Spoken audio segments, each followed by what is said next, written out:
Chapter start होता है magnetism and magnetic materials के बारे में। फिजिक्स के अंदर तीसरे नंबर की यूनिट। इस चैप्टर के अंदर आपको स्पेसिफिकली ये सारे टॉपिक पढ़ने हैं, जिसमें कि आप पढ़ोगे बार मैग्नेट के बारे में, current carrying coil magnetic dipole की तरह से बिहेव करती है, करंट कैरिंग सोलेनोइड बार मैग्नेट की तरह से बिहेव करती है। इसके अलावा coulombs law of magnetism, Gauss law of magnetism, torque acting on the magnetic dipole, terrestrial magnetism और डाई पैरा फेरो के बीच में आने वाले डिफरेंसेस, स्पेसिफिकली क्यूरी लॉ और hysteresis law, highly important in this chapter.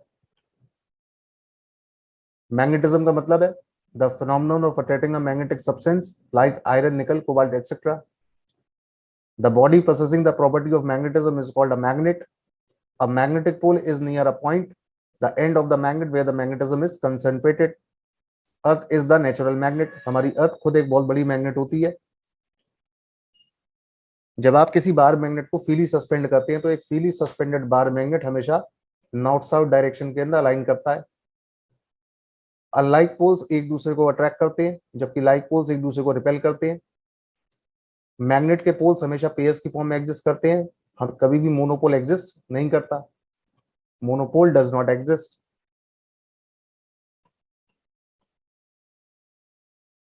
A magnet can induce magnetism in other magnetic substance. It attracts magnetic substances. तो ये कुछ properties होती हैं किन की, बार मैग्नेट की। A magnet attract iron rod as well as opposite pole of other magnet. Therefore, it is not a sure test of magnetization. Attraction कभी भी मैग्नेटाइजेशन का श्योर टेस्ट नहीं माना जाता है। इसके अलावा रिपल्शन जो होता है वो मैग्नेटिज्म का श्योर टेस्ट माना जाता है। Repulsion is the sure test of magnetism.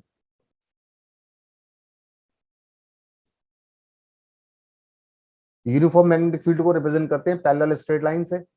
इसको दिखाने के दो तरीके होते हैं, या तो आप क्रॉस की फॉर्म में दिखा लो या आप पेपर पर डॉट लगा लो। अगर क्रॉस लगाते हो तो मतलब मैग्नेटिक फील्ड डाउनवर्ड है, और अगर पेपर पर डॉट लगाते हो तो इसका मतलब होता है मैग्नेटिक फील्ड अपवर्ड है। तो अपवर्ड डायरेक्शन को यानी कि out of the plane of the paper represents by the dot, while the cross represent perpendicular magnetic fields in the plane of the paper। और रिप्रेजेंट किससे करना है, यूनिफॉर्म मैग्नेटिक फील्ड को रिप्रेजेंट करने के लिए पैरेलल स्ट्रेट लाइंस ड्रॉ करी जाती हैं। तो ये रिप्रेजेंटेशन किसकी है, यूनिफॉर्म मैग्नेटिक फील्ड की। एक करंट कैरिंग कॉइल डाइपोल की तरह से बिहेव करती है। अगर आप किसी कॉइल में करंट फ्लो कराते हैं तो करंट फ्लो कराने में कॉइल में दोनों पोल डेवलप हो जाते हैं, नॉर्थ पोल और साउथ पोल। इस डाइपोल का जो मैग्नेटिक मोमेंट होता है उसकी डायरेक्शन साउथ से नॉर्थ की तरफ होती है, और इस डाइपोल मोमेंट का फॉर्मूला होता है ANI। कॉइल के डाइपोल मोमेंट का फॉर्मूला होता है ANI। इसमें A का मतलब होता है एरिया, N का मतलब है टर्न्स और I का मतलब है current. Highly important formula coil के डाइपोल मोमेंट को निकालने के लिए। अब अगर कॉइल 1 टन की है तो N की वैल्यू 1 कर दे। इसके अलावा एरिया की यूनिट हो गई मीटर स्क्वायर और करंट की यूनिट हो गई एम्पेयर। तो कॉइल के डाइपोल मोमेंट की जो यूनिट आती है वो आती है एम्पेयर मीटर स्क्वायर। कॉइल के डाइपोल मोमेंट की यूनिट एम्पेयर मीटर स्क्वायर होती है। तो कॉइल में डेवलप होते हैं दोनों पोल, नॉर्थ पोल और साउथ पोल। तो कॉइल के डाइपोल मोमेंट का formula ANI, unit ampere metre square. अगर आप एक बार मैग्नेट लेते हैं और उस बार मैग्नेट में आप करंट फ्लो कराते हैं तो ऐसी सिचुएशन के अंदर कॉइलों के अंदर फ्रंट पे से करंट सेम डायरेक्शन में नीचे की तरफ जा रही है, तो कॉइल कंप्लीट मैग्नेटिक तरह से बिहेव करती है। इसके अंदर दोनों पोल जनरेट होते हैं, नॉर्थ पोल और साउथ पोल। तो ये दोनों पोल डेवलप होते हैं। इसकी मैग्नेटिक फील्ड सेंटर पे जो होती है वो यूनिफॉर्म होती है। इस यूनिफॉर्म मैग्नेटिक फील्ड का फॉर्मूला होता है म्यू नॉट NI। इस यूनिफॉर्म मैग्नेटिक फील्ड का फॉर्मूला होता है म्यू नॉट NI, और ये इक्विवेलेंट होती है किसके, बार मैग्नेट के। Current carrying solenoid is equivalent to a bar magnet, behave as a magnetic dipole having both poles generated in the same solenoid, that is south pole and north pole। बात करते हैं बार magnet की। तो एक बार magnet के अंदर आपके पास दो पोल होते हैं, नॉर्थ पोल और साउथ पोल। अब इन नॉर्थ और साउथ पोल के बीच का ये जो डिस्टेंस आपको दिखाई दे रहा है, इस डिस्टेंस को इफेक्टिव लेंथ बोलते हैं मैग्नेट का। मान लो मैंने रिप्रेजेंट कर दिया 2L से, और ये हो गए इसके दोनों पोल, नॉर्थ पोल और साउथ पोल। बार मैग्नेट का डाइपोल मोमेंट का डायरेक्शन क्या होगा, साउथ से नॉर्थ की तरफ। डाइपोल मोमेंट के लिए formula pole strength into 2L। इसमें एम का मतलब क्या हुआ, पोल स्ट्रेंथ, जिसकी यूनिट होती है एम्पेयर मीटर, और 2L डिस्टेंस है, यूनिट हो गई मीटर। तो अगर आप मैग्नेटिक मोमेंट का यहाँ से यूनिट निकालेंगे तो आ जाएगा एम्पेयर मीटर स्क्वायर।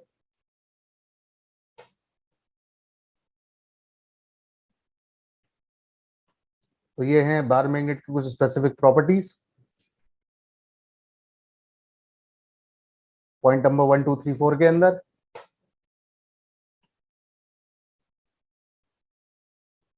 तो बार मैग्नेट के लिए फॉर्मूला आपको मैंने बता दिया कि बार मैग्नेट के लिए फॉर्मूला क्या लगाना होगा। बार मैग्नेट के लिए capital M is equal to small m into 2L। इसमें स्मॉल एम क्या चीज है, तो इसमें स्मॉल एम है पोल स्ट्रेंथ, पोल स्ट्रेंथ।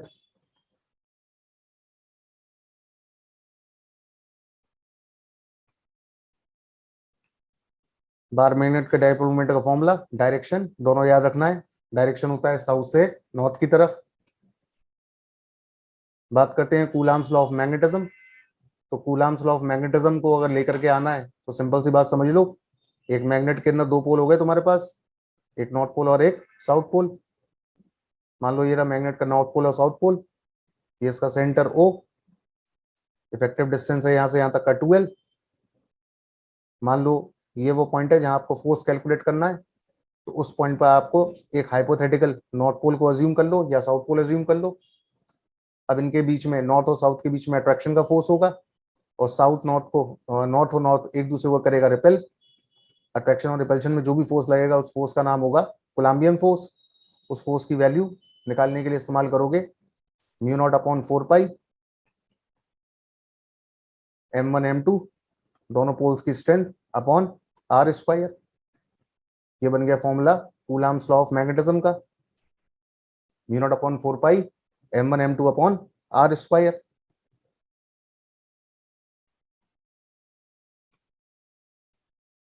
तो ये हो गए दोनों पोल्स, दोनों पोल्स के बीच का इफेक्टिव डिस्टेंस है आर।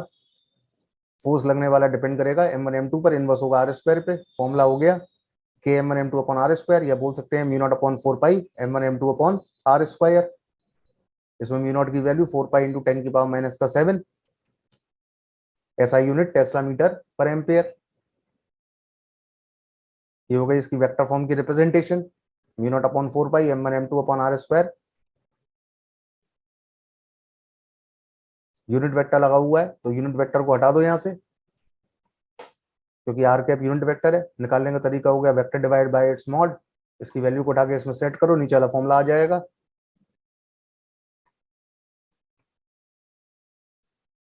अब बात करते हैं कुछ स्पेसिफिक टर्मिनोलॉजी की। उसमें सबसे पहला आता है एच।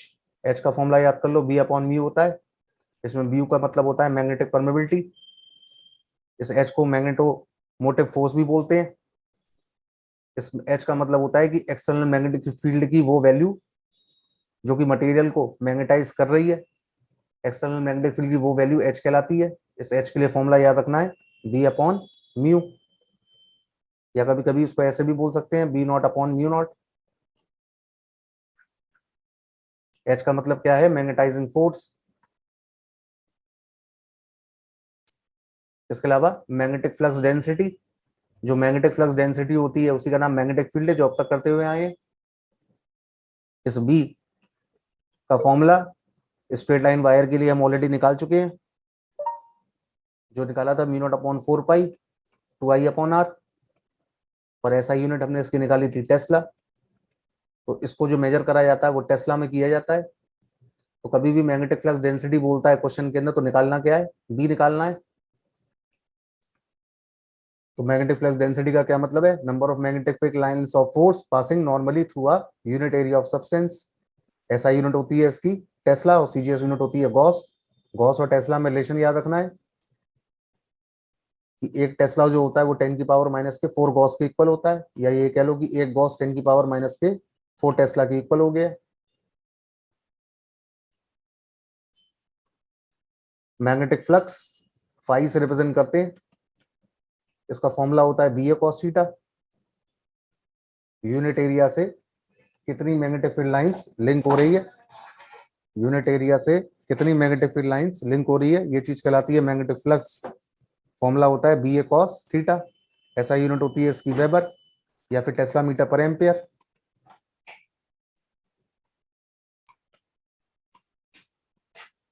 अब आपके पास बी और एच में क्या रिलेशन है, तो आपको फॉर्मूला जो बताया था वो बताया था H is equal to B upon mu. तो बी और एच रिलेशन आ गया, बी की जगह हटा करके म्यू इंटू एच कर दो, तो फॉर्मूला आ गया B is to mu into H. अब एक बात बहुत काम की है, वो ये कि सोलेनॉइड के लिए बी का फॉर्मूला म्यू नॉट एन आई होता है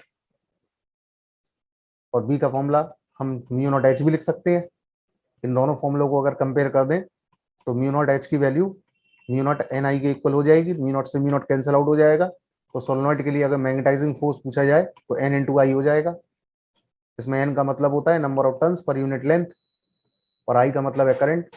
हाईली इंपॉर्टेंट फॉर्मूला।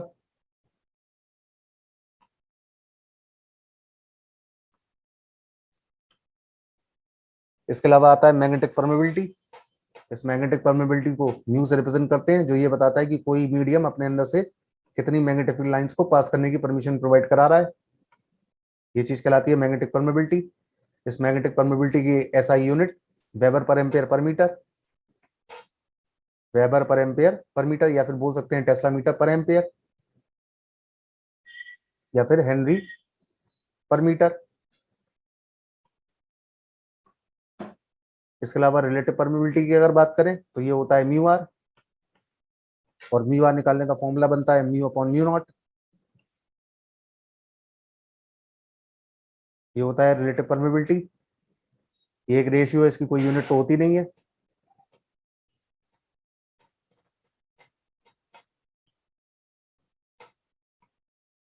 तो डिफाइन करने के लिए म्यू आर के लिए फॉर्मूला बताया म्यू अपॉन म्यू नॉट, चाहो तो ऐसे रिप्रेजेंट कर लो बी अपॉन बी नॉट से। ये हो गया म्यू आर को निकालने का तरीका।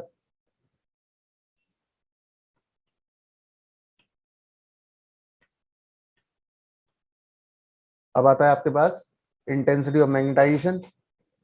इंटेंसिटी ऑफ मैग्नेटाइजेशन का मतलब होता है एक्सटर्नल मैग्नेटिक फील्ड के अंदर मटेरियल कितने एक्सटेंट तक मैग्नेटाइज हो सकता है।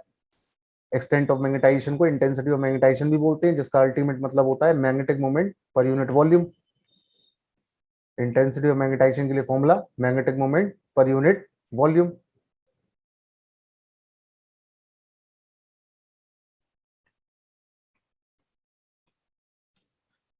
इसकी एसआई यूनिट होती है एम्पेयर मीटर। अगला आता है तुम्हारे पास मैग्नेटिक ससेप्टिबिलिटी। इसको एक्सएम से रिप्रेजेंट कर लो या सीएम से रिप्रेजेंट कर लो। मैग्नेटिक ससेप्टिबिलिटी का मतलब है एक्सटर्नल मैग्नेटिक फील्ड के अंदर मटेरियल कितनी इजीली मैग्नेटाइज हो गया, ये चीज कहलाती है मैग्नेटिक ससेप्टिबिलिटी। एक्सएम का फॉर्मूला होता है आई अपॉन एच। एक्सएम यानी कि सीएम का फॉर्मूला आई अपॉन एच। आई का मतलब इंटेंसिटी ऑफ मैग्नेटाइजेशन और एच का मतलब है मैग्नेटाइजिंग फोर्स।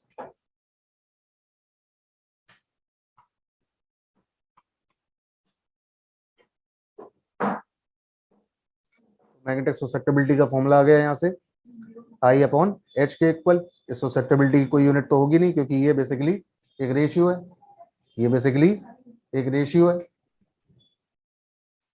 तो रेशियो की कोई यूनिट नहीं होगी। अब आता है रिलेशन तुम्हारा म्यू आर और ससेप्टिबिलिटी के बीच में। ससेप्टिबिलिटी और परमेबिलिटी के बीच में रिलेशन, उसमें रिलेशन आपको याद रखना है mu R is equal to 1 plus X M या mu R is equal to 1 plus C M. Represent करने का तरीका हो गया, ये चीज कहलाएगी susceptibility, magnetic susceptibility, highly important.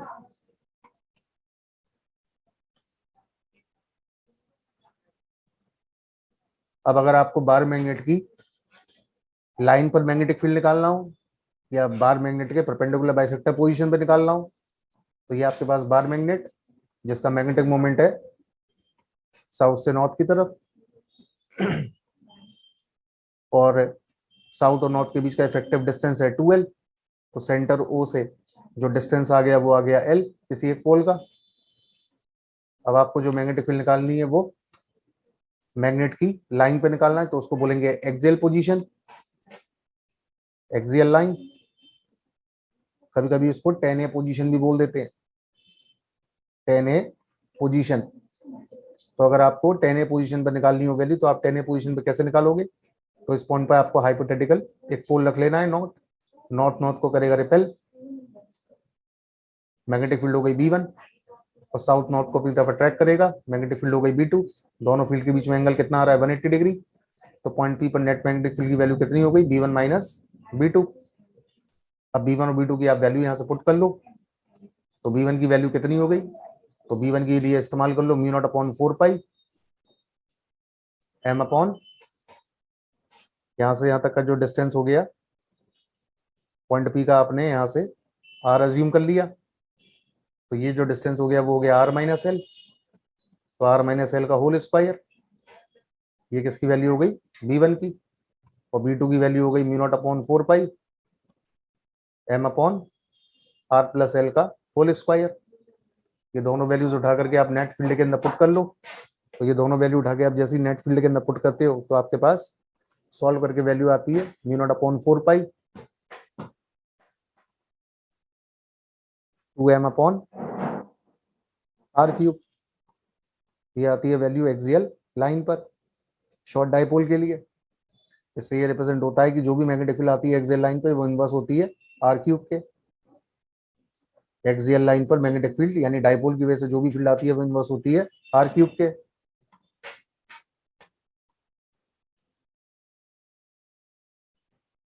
That is mu naught upon 4 pi 2m upon x cube. x cube बोलो या R क्यूब बोलो, एक ही बात है। दूसरा है आपके पास परपेंडिकुलर बाइसेक्टर पोजीशन पर। तो परपेंडिकुलर बाइसेक्टर पोजीशन पर कैसे कैलकुलेट करोगे? हाइपोथेटिकल नॉर्थ पोल ले लो, नॉर्थ नॉर्थ को करेगा रिपेल, मान लो फील्ड हो गई B1, और साउथ नॉर्थ को अपनी तरफ करेगा अट्रैक्ट, फील्ड हो गई B2। इन दोनों का जो भी रिजल्टेंट आएगा वो ये आ गया, जो कि डाइपोल की डायरेक्शन के एंटी पैरेलल है। तो इस पॉइंट पे जो नेट फील्ड होती है उसकी वैल्यू होती है 2b1 cos थीटा, वैल्यू आती है निकल के 2b1 cos थीटा। तो ये 2b1 cos थीटा के अंदर आप क्या करोगे? थीटा की वैल्यू को पुट करोगे। तो थीटा की वैल्यू निकालने के लिए ये डिस्टेंस L है आपके पास, इस डिस्टेंस को R नाम दे दीजिए। तो cos थीटा की वैल्यू निकालने के लिए बेस अपॉन हाइपोटेनियस लगा लोगे। सॉल्व करने के बाद जो वैल्यू आती है वो वैल्यू आती है म्यू नॉट अपॉन 4 पाई m अपॉन R क्यूब। अब R ले लो या उसको आप y मान लो, यहाँ से यहाँ तक के डिस्टेंस को आपने y माना हुआ है तो आप y ले लो। तो वैल्यू आ जाएगी मैग्नेटिक फील्ड की निकल करके म्यू नॉट अपॉन 4 पाई m अपॉन R क्यूब। ये कहाँ गए? इक्वेटोरियल लाइन पर। तो आपने एक्सियल इक्वेटोरियल दो केस निकाले, और उन दोनों केसेस के अंदर जो रिजल्ट आया निकल करके, आपने एक बार एक्सियल पे निकाला और आपने एक बार इक्वेटोरियल पे निकाला। तो इसका जो रेशियो आता है वो आता है फॉर्मूलों का 2:1 का, यानी कि एक्सियल पर जो भी फील्ड होती है वो इक्वेटोरियल लाइन की जस्ट डबल होती है।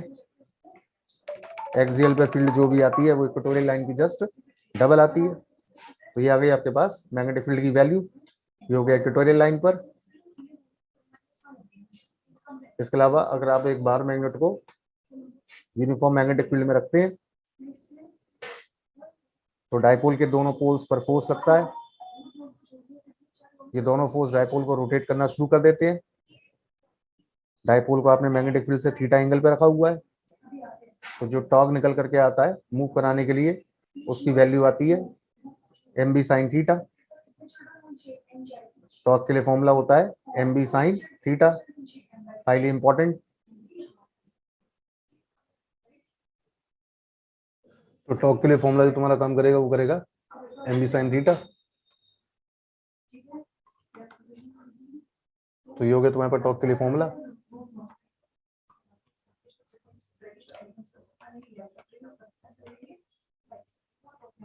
तो ऐसी सिचुएशन के अंदर जब डाइपोल पे टॉर्क लगता है तो इस सिचुएशन के अंदर डाइपोल पर किसी भी तरह का कोई ट्रांजिशनल मोशन नहीं होता, क्योंकि नेट फोर्स की जो वैल्यू होती है डाइपोल पर वो जीरो होती है।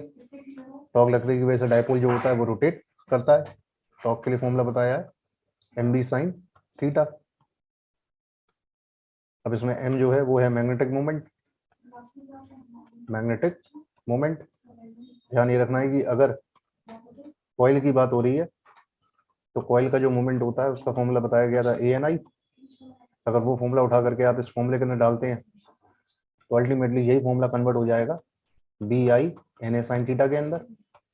और ये फॉर्मूला हमने टॉर्क का ऑलरेडी डिस्कस किया था कॉइल के केस में, कि कॉइल जब यूनिफॉर्म मैग्नेटिक फील्ड के अंदर होती है तो उस पर टॉर्क जो एक्सपीरियंस होता है उसका फॉर्मूला होता है BI NA sin थीटा। तो ये हो गया टॉर्क के लिए फॉर्मूला।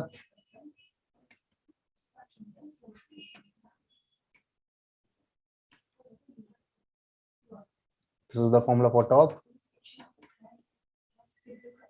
अब आता है work done in rotating the dipole, और डाइपोल की पोटेंशियल एनर्जी आपको कैलकुलेट करनी है। तो मान लो डाइपोल जो है वो इस एंगल पर रखा हुआ है, मान लो कि ये एंगल है थीटा, और आप डाइपोल को छोटे से एंगल पर रोटेट कराते हैं, मान लो वो एंगल हो गया डी थीटा। तो इस छोटे से एंगल पर डाइपोल को रोटेट कराने के लिए जो वर्क करना पड़ेगा DW, उसके लिए फॉर्मूला हो जाएगा टाउ डी थीटा। टॉर्क के लिए आपने फॉर्मूला निकाला MB sin theta into D theta. ये हो गया वर्क डन के लिए। टोटल वर्क डन रिप्रेजेंट करेगा सिस्टम की पोटेंशियल एनर्जी को, जिसको निकालने के लिए आपको इंटीग्रेट करना पड़ेगा। मान लो कि आपने डाइपोल को θ1 एंगल से θ2 एंगल रोटेट कराया, तो आप लिमिट में इसको इंटीग्रेट कर दीजिए θ1 से θ2 MB sin theta D theta को।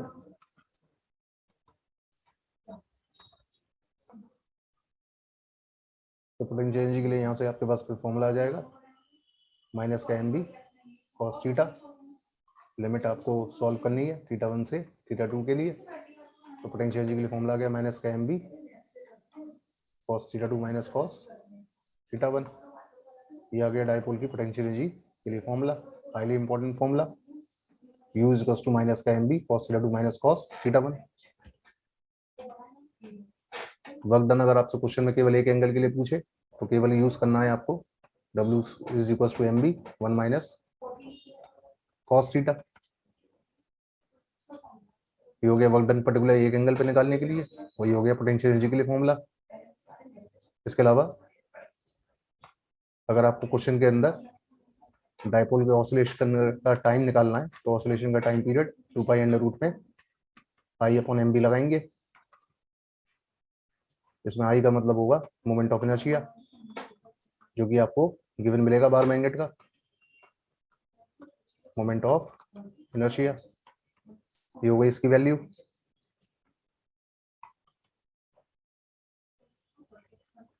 तो डाइपोल को रोटेट कराया आपने θ1 से θ2 एंगल के लिए। निकालने का तरीका वर्क डन के लिए यानी कि सिस्टम की पोटेंशियल एनर्जी के लिए MB माइनस का MB cos θ2 minus cos θ1 minus sine multiply कर दो तो फॉर्मूला हो जाएगा MB cos θ1 माइनस cos θ2। और अगर आपको एक एंगल पे पोटेंशियल एनर्जी निकालना हो तो माइनस का MB cos θ लगाना है आपको। उसके लिए आपको इसी फॉर्मूले के अंदर सिर्फ इतना चेंज करना है कि जो θ1 है उसकी वैल्यू को आपको 0 डिग्री पुट कर लेनी है, और θ2 की वैल्यू को आपको थीटा अज्यूम कर लेना है। तो फॉर्मूला जो आएगा पोटेंशियल एनर्जी के लिए वो आएगा U के लिए माइनस का MB cos थीटा। तो ये हो गया डाइपोल की पोटेंशियल एनर्जी के लिए फॉर्मूला। अब एक काफी इंपॉर्टेंट पॉइंट जो है वो ये कि मान लो ये आपके पास अर्थ है, तो ये अर्थ का ज्योग्राफिक नॉर्थ हो गया, ज्योग्राफिक साउथ हो गया। अगर आप किसी बार मैग्नेट को हैंग करते हैं, लटकाते हैं, तो वो बार मैग्नेट जिस एक्सेस पर लाई करता है उस एक्सेस को बोलते हैं मैग्नेटिक एक्सेस, और अर्थ की जो नॉर्थ साउथ एक्सेस होती है उसको बोलते हैं ज्योग्राफिक एक्सेस। ज्योग्राफिक एक्सेस, इन दोनों एक्सेस के बीच में ये जो एंगल आपको दिखाई दे रहा है थीटा, इस थीटा को आप नाम देते हैं angle of declination. Angle of theta का मतलब है एंगल ऑफ डिक्लाइनेशन। अब आप इस ज्योग्राफिक एक्सेस के अबाउट जैसे आप एक प्लेन ड्रॉ करेंगे, तो मान लो कि ये प्लेन ड्रॉ किया मैंने ज्योग्राफिक एक्सेस के अबाउट, और एक प्लेन जब मैग्नेटिक एक्सेस के अबाउट ड्रॉ किया जाता है तो एक प्लेन ये हो गया। तो आप बोल सकते हैं कि इन दोनों प्लेन के बीच में जो आने वाला एंगल होता है वो एंगल कहलाता है एंगल ऑफ डिक्लाइनेशन, जिसकी value place to place different होती है। और अर्थ की जितनी भी मैग्नेटिक फील्ड होती है वो इस मैग्नेटिक मेरिडियन के अंदर लाई करती है। अर्थ की जितनी भी मैग्नेटिक फील्ड होती है वो इस मैग्नेटिक मेरिडियन के अंदर लाई करती है। मेरिडियन का मतलब होता है प्लेन। ज्योग्राफिक एक्सेस के अबाउट निकाला गया प्लेन कहलाएगा ज्योग्राफिक मेरिडियन, और मैग्नेटिक एक्सेस के अबाउट जो प्लेन निकाला जाएगा वो प्लेन कहलाएगा मैग्नेटिक मेरिडियन। और इन दोनों प्लेन्स के बीच में आने वाला जो एंगल है वो एंगल कहलाएगा एंगल ऑफ डिक्लाइनेशन।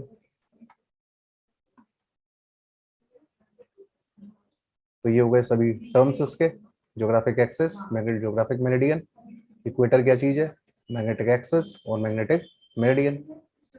ये पॉइंट्स कुछ स्पेशली याद रखने हैं, लिखने के लिए तो नहीं आएंगे लेकिन पॉइंट्स याद होने चाहिए। अर्थ की जो भी मैग्नेटिज्म होती है, ये जितनी भी मैग्नेटिज्म है अर्थ की, इसको हम सरफेस मैग्नेटिज्म बोलते हैं। अर्थ की जो भी मैग्नेटिज्म है वो सारी सरफेस मैग्नेटिज्म होती है। It is a surface phenomenon, surface phenomenon. तो आपको मैंने दो मेरिडियन बताए थे, एक मेरिडियन था आपके पास ज्योग्राफिक और दूसरा था मैग्नेटिक। हाईली इंपॉर्टेंट है आपके पास मैग्नेटिक मेरिडियन, और दोनों मेरिडियन के बीच में आने वाला ये जो एंगल है वो एंगल कहलाता है एंगल ऑफ डिक्लाइनेशन। अब एक काम की बात समझो। तो काम की बात क्या है कि भाई अर्थ की जितनी भी रिजल्टेंट फील्ड होती है वो इस मैग्नेटिक मेरिडियन में लाई करती है। तो ये हो गई मान लो अर्थ की रिजल्टेंट फील्ड। तो ये हो गया आपके पास एक निडल जो रिप्रेजेंट कर रहा होगा अर्थ की रिजल्टेंट फील्ड को। मान लो वो बी है। अब रिजल्टेंट फील्ड के हमने दो कंपोनेंट निकाले, एक हॉरिजॉन्टल में और एक वर्टिकल में। इसको नाम दिया मैंने वी, इसको नाम दिया मैंने एच। या रिप्रेजेंट कर लो बी एस से, इसको रिप्रेजेंट कर लो बी वी से। शॉर्ट में इसको आप हॉरिजॉन्टल बोलोगे, उसको आप वर्टिकल बोलोगे। तो आपकी जो भी रिजल्टेंट फील्ड होगी बी, उसकी वैल्यू निकालने के लिए करना पड़ेगा आपको अंडर रूट में एच का स्क्वायर प्लस वी का स्क्वायर। इस फॉर्मूले की मदद से आपके पास आ गया रिजल्टेंट फील्ड निकल करके। इसमें एच का मतलब है अर्थ की मैग्नेटिक फील्ड का हॉरिजॉन्टल कंपोनेंट, और वी का मतलब है वर्टिकल कंपोनेंट। अब अर्थ का रिजल्टेंट फील्ड हॉरिजॉन्टल डायरेक्शन से जो एंगल बनाता है वो एंगल आपको याद रखना है, वो एंगल कहलाता है डेल्टा। इस एंगल को बोलते हैं हम डिप एंगल, और इस डिप एंगल को मेजर करता है एक डिप सर्कल। ठीक, डिप एंगल को मेजर करने के लिए डिवाइस का नाम क्या है, डिप सर्कल।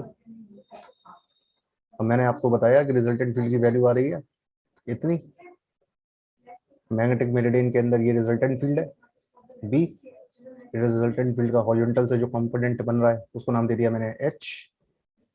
ये हो गया डिप एंगल, ये हो गया वी। इस एच की आप वैल्यू निकालेंगे तो एच की वैल्यू आती है बी कॉस डेल्टा, और अगर वी की वैल्यू निकालते हैं तो वो वैल्यू आती है बी साइन डेल्टा। अब अगर आप वी को एस से डिवाइड कर देंगे तो ये जो वी अपॉन एच है इसका रेशियो कहलाता है tan delta. Highly important formula, tan delta is equal to V upon H. अब अगर टेन डेल्टा का फॉर्मूला जो आपको बताया है वी अपॉन एच, इसमें डेल्टा 45 डिग्री आप कर दें तो इसका मतलब ये हुआ 45 डिग्री का कि अगर बॉडी इक्वेटर और पोल के बीच में कहीं पर लाई कर रही है, उस पॉइंट का जो एंगल है वो 45 डिग्री है, तो उस पॉइंट पर वर्टिकल और हॉरिजॉन्टल कंपोनेंट एक दूसरे के एग्जैक्टली इक्वल होंगे। डेल्टा की वैल्यू 90 डिग्री होती है पोल्स पर, और डेल्टा की वैल्यू 0 डिग्री होती है इक्वेटर पर। तो एच के लिए फॉर्मूला आपको बताया बी कॉस डेल्टा। तो इस एच की वैल्यू पोल्स पर 0 होगी, और इक्वेटर पर सारी की सारी फील्ड हॉरिजॉन्टल डायरेक्शन में आ जाएगी, क्योंकि इक्वेटर पर एच की वैल्यू बी के इक्वल आ जाएगी। और अगर आप वी के लिए फॉर्मूला निकालें तो वी के लिए फॉर्मूला आपको बताया था बी साइन डेल्टा। डेल्टा की वैल्यू 90 और 0 दो वैल्यू पुट करो, एक पोल्स पर और एक बार इक्वेटर पर। तो पोल्स पर 90 डिग्री पुट करने पर सारी की सारी फील्ड वर्टिकल डायरेक्शन के अंदर होगी, यानी v की वैल्यू h के इक्वल हो जाएगी, और इक्वेटर पर v की वैल्यू 0 होगी, क्योंकि इक्वेटर पर साइन 0 की वैल्यू 0 हो जाएगी। तो इक्वेटर पर जो भी फील्ड होती है वो केवल हॉरिजॉन्टल डायरेक्शन में होती है, वर्टिकल डायरेक्शन में कुछ नहीं होती। और पोल्स पर सारी की सारी फील्ड वर्टिकल डायरेक्शन में होती है, हॉरिजॉन्टल डायरेक्शन में कुछ भी नहीं होती। तो आपको इन एंगल्स के बारे में याद रखना है कि डिक्लाइनेशन एंगल क्या चीज है। डिक्लाइनेशन एंगल क्या चीज है? Theta, place to place vary करने वाला एंगल है ये। तो काम का जो एंगल है वो है डिप एंगल, जिसको मेजर करने के लिए चाहिए होता है डिप सर्कल। इस डिप एंगल को रिप्रेजेंट करते हैं डेल्टा से। ये कुछ स्पेसिफिक पॉइंट है जो दिमाग में याद रखने कि डिप एंगल की वैल्यू 0 और 90 कहाँ होती है? 0 इक्वेटर पर और 90 पोल्स पर। हॉरिजॉन्टल कंपोनेंट और वर्टिकल कंपोनेंट के लिए दोनों के लिए फॉर्मूला याद रखना है। हॉरिजॉन्टल का b cos डेल्टा और वर्टिकल का v sin डेल्टा।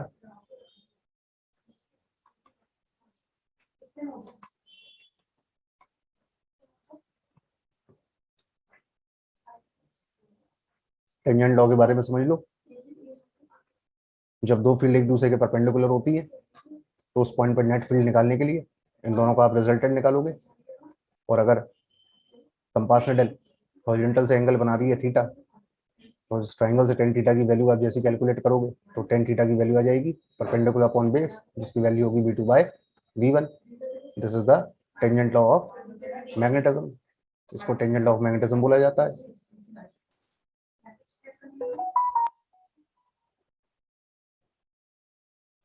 क्लासिफाई करते हैं मैग्नेटिक सब्सटेंस को। मैग्नेटिक सब्सटेंस तीन टाइप के होते हैं, डाया, पैरा और फेरो। तो जितने भी डायमैग्नेटिक सब्सटेंस हैं उनके कुछ एग्जांपल याद रखने हैं आपको।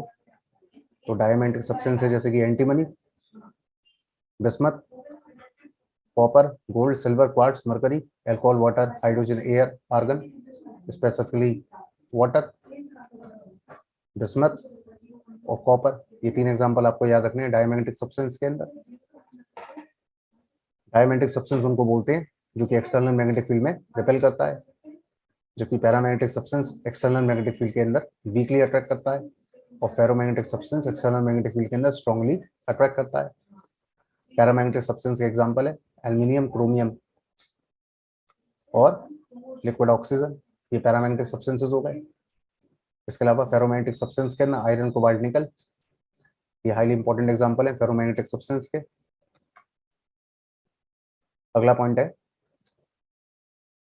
जितने भी डायमैग्नेटिक सब्सटेंसेस होते हैं अगर आप उनको एक्सटर्नल मैग्नेटिक फील्ड के अंदर रखते हैं तो जितनी मैग्नेटिक फील्ड लाइंस होती हैं वो बाहर से पास होती है, मटेरियल में से पास नहीं होती है, यानी एक्सटर्नल मैग्नेटिक फील्ड लाइंस को रिपेल करते हैं। जबकि जो पैरामैग्नेटिक सब्सटेंस होते हैं अगर आप उनको एक्सटर्नल मैग्नेटिक फील्ड के अंदर रखते हैं तो एक दो लाइन को छोड़कर ज्यादातर मटेरियल में से लाइनें पास हो जाती हैं। ऐसे सब्सटेंस जो होते हैं अपने अंदर मैग्नेटिक लाइंस को पास करने की परमिशन प्रोवाइड करते हैं, यानी कि अट्रैक्ट करते हैं। जबकि जो फेरोमैग्नेटिक सब्सटेंस होते हैं अगर आप उनको एक्सटर्नल मैग्नेटिक फील्ड के अंदर रखते हो तो सारी की सारी लाइंस मटेरियल में से ही पास होती हैं, एक भी लाइंस ये बाहर जाने नहीं देते हैं, यानी कि ये एक्सटर्नल मैग्नेटिक फील्ड लाइंस को बहुत तेजी से अट्रैक्ट करते हैं, स्ट्रांगली अट्रैक्ट करते हैं। ये होगा तीनों का डायग्राम, डायमैग्नेटिक का, पैरामैग्नेटिक का और फेरोमैग्नेटिक का। इसी पॉइंट से हमको ये भी पता चल जाता है कि अगर हम इनके परमेबिलिटी की बात करें तो इसकी जो परमेबिलिटी होती है फेरो वाले की वो बहुत ज्यादा होती है 1 से, यानी ये very very greater than 1, mu R की वैल्यू ग्रेटर देन 1, और डायमैग्नेटिक सब्सटेंस के लिए mu R less than 1। Non uniform field के अंदर ये हमेशा वीक फील्ड की तरफ भागते हैं डायमैग्नेटिक सब्सटेंस, जबकि नॉन यूनिफॉर्म फील्ड के अंदर पैरामैग्नेटिक सब्सटेंस स्ट्रॉन्गर फील्ड की तरफ भागते हैं। फेरो वाले भी स्ट्रॉन्गर की तरफ भागते हैं, लेकिन इनके अंदर अट्रैक्शन कम होता है और इनमें वो अट्रैक्शन काफी स्ट्रांगली होता है। अगर आप एक रॉड को दो पोल्स के बीच में सस्पेंड कराते हैं तो ये पोल्स अपनी लॉन्गेस्ट एक्सेस के अबाउट मैग्नेटिक फील्ड के परपेंडिकुलर डायरेक्शन में अलाइन करते हैं। ये करेक्टर है डायमैग्नेटिक सब्सटेंस का। जबकि पैरामैग्नेटिक सब्सटेंस अगर एक्सटर्नल मैग्नेटिक फील्ड में आप होल्ड कराते हैं तो ये सब्सटेंस मैग्नेटिक फील्ड की डायरेक्शन में अलाइन करते हैं, इस तरीके से अलाइन करते हैं कि जहां पर मैग्नेट का नॉर्थ होगा वहां पर ये साउथ डेवलप करेंगे, और जहां पर साउथ होगा मैग्नेट का वहां पर ये नॉर्थ डेवलप करेंगे, यानी कि ये अट्रैक्ट होना शुरू हो जाएंगे। और फेरोमैग्नेटिक सब्सटेंस के अंदर ये स्ट्रांगली अलाइन करते हैं, करेक्टर सेम होता है जो कि पैरा का होता है। अगर आप एक डायमैग्नेटिक लिक्विड को वॉच ग्लास के अंदर भरते हैं तो ज्यादातर मटेरियल जो है वो पोल्स पे इकट्ठा हो जाता है और सेंटर में डिप्रेशन आ जाता है। ये करेक्टर किसका है? डायमैग्नेटिक सब्सटेंस का। और अगर पोल्स को आप सेपरेट करते हैं तो ऐसी सिचुएशन में मटेरियल बीच में ज्यादा इकट्ठा हो जाएगा और पोल्स पर मटेरियल कम इकट्ठा होगा। अगला केस आता है पैरा वाले का। तो पैरा वाले के केस के अंदर ये वाला डायग्राम इस केस में आ जाएगा और ये वाला डायग्राम नीचे वाले केस में आ जाएगा। यानी कि जब मैग्नेट के दोनों पोल पास पास होंगे सारा का सारा मटेरियल बीच में आ जाएगा, क्योंकि ये स्ट्रॉन्ग फील्ड की तरफ मूव करते हैं। जैसे आप पोल्स को दूर कर देंगे तो सेंटर में फील्ड वीक हो जाएगी और पोल्स पर फील्ड स्ट्रॉन्ग होगी तो मटेरियल इकट्ठा हो जाएगा पोल्स की तरफ। सेम डायग्राम फेरोमैग्नेटिक सब्सटेंस का बनेगा जो कि पैरा का बनाया आपने। बस ध्यान इतना रखना कि इनके अंदर जो करेक्टर आता है वो ज्यादा आ जाएगा, यानी कर्व जो है वो थोड़े ऊंचे हो जाएंगे फेरोमैग्नेटिक सब्सटेंस के।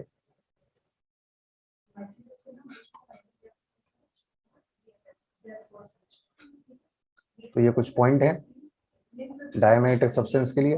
मैग्नेटिक मोमेंट जो इंड्यूस होता है वो नेगेटिव डायरेक्शन में होता है, और पैरा और फेरो वालों के लिए पॉजिटिव डायरेक्शन के अंदर होता है। इनके अंदर आई की वैल्यू नेगेटिव होती है, इनके अंदर आई यानी इंटेंसिटी और मैग्नेटाइजेशन पॉजिटिव होता है, और फेरो वाले के अंदर आई की वैल्यू स्ट्रांगली पॉजिटिव होती है। एक्सएम का फॉर्मूला होता है आई अपॉन एच। अब एक्सएम जो होता है इनका नेगेटिव के अंदर होता है और एक्सएम की वैल्यू इनके लिए पॉजिटिव के अंदर होती है, और एक्सएम की वैल्यू इसके अंदर काफी पॉजिटिव होती है, काफी पॉजिटिव होती है। ये एक्सएम की वैल्यू है। मैग्नेटिक ससेप्टिबिलिटी के बारे में बताया मैंने। नेक्स्ट आता है आपके पास मैग्नेटिक परमेबिलिटी के बारे में। तो मैग्नेटिक परमेबिलिटी म्यू आर की वैल्यू इनके लिए लेस देन 1, पैरा वाले के लिए म्यू आर की वैल्यू ग्रेटर देन 1, और फेरो वाले के लिए म्यू आर की value very very greater than 1।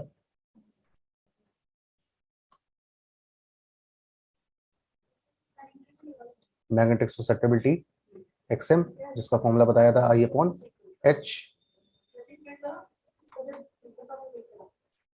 इसके अलावा जो डायमैग्नेटिक सब्सटेंस होते हैं उनके ससेप्टिबिलिटी टेम्परेचर पर डिपेंड नहीं करती है, तो ये क्यूरी लॉ को फॉलो नहीं करते हैं।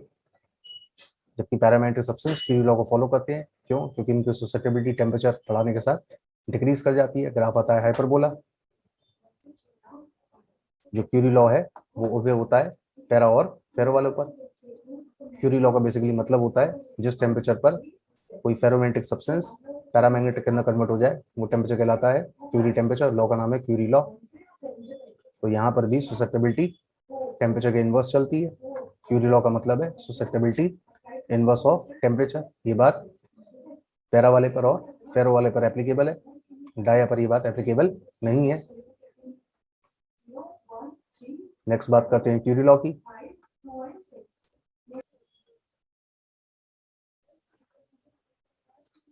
नेक्स्ट आता है तुम्हारे पास क्यूरी लॉ ऑफ मैग्नेटिज्म। इस क्यूरी लॉ के अंदर मैग्नेटिक ससेप्टिबिलिटी एक्सएम इनवर्स होता है टेम्परेचर के। Susceptibility inverse of temperature that is XM inverse of T. अगर आप एक्सएम का ग्राफ लेते हैं एच के साथ, सॉरी टेम्परेचर के साथ, तो ग्राफ जो आता है वो आता है हाइपरबोला। ये है Curie law of magnetism.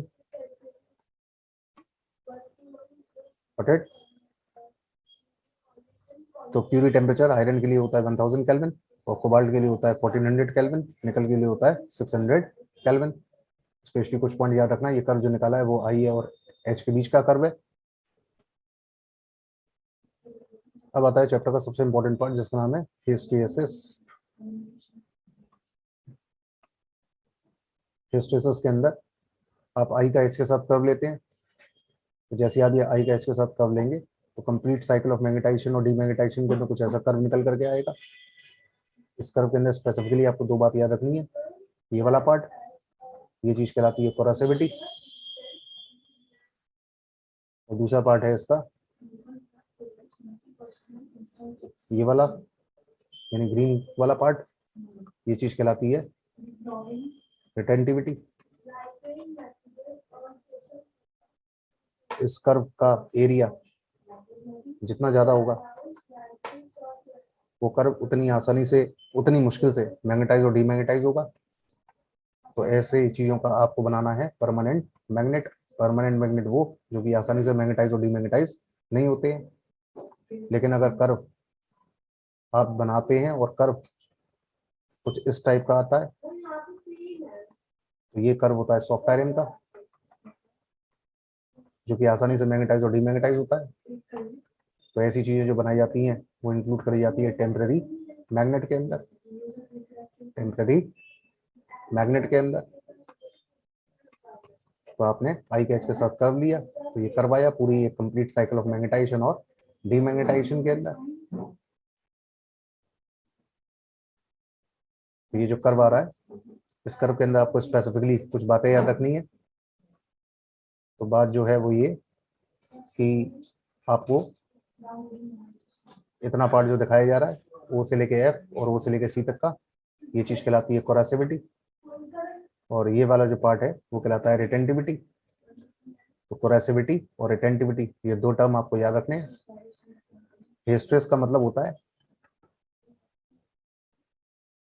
I lag behind H.